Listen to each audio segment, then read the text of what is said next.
actually accomplished in 3 martial arts. She's been on multiple softball teams as a starting shortstop and considered one of the best players on the team. For some reason, these coaches decided that they did not want to deal with her disability, and they told us in no uncertain terms that they did not have to and would not. She is a federally protected child, and they did this with impunity.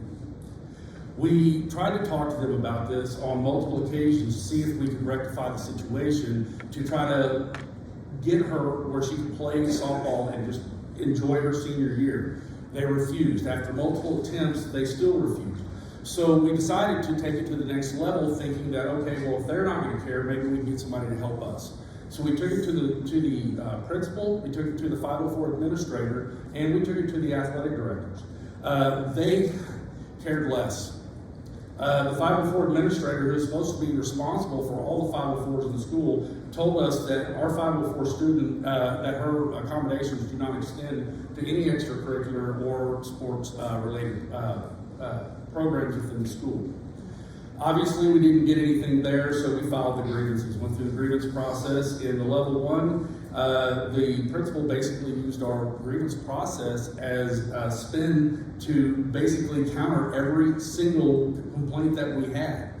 And I just gotta ask, could you imagine as a parent of a child with a learning disability and seeing all of the things that she's overcome and how much she's persevered, to see what she's gone through?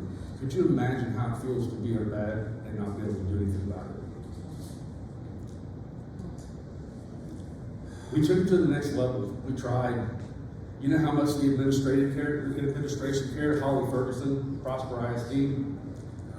They didn't even bother to call us. They didn't bother to respond to the level 2 grievance.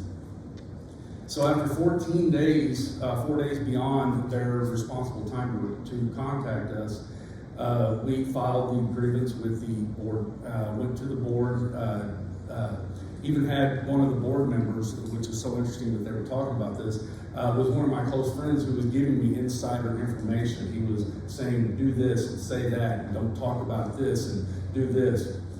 So I went and did everything he said, and it turned out that he voted against us. He basically told us that he was on our side and that he had our back, and that he was going to help sway the other board members to help us, and he just went against us. The decision from the board was this: because we didn't go through the level 2 grievance, they couldn't act. They didn't have enough evidence. They broke their own board policies to come up with a reason not to act. So we have filed petitions with the TEA to try to pursue this further. And in doing this, we're finding out that there's a lot of gaps in the law between the school districts and the TEA, and the lack of accountability is appalling.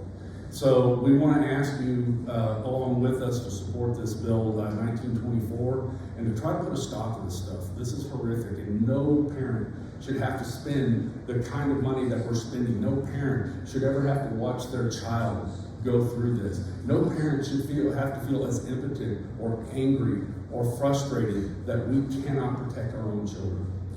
Thank you.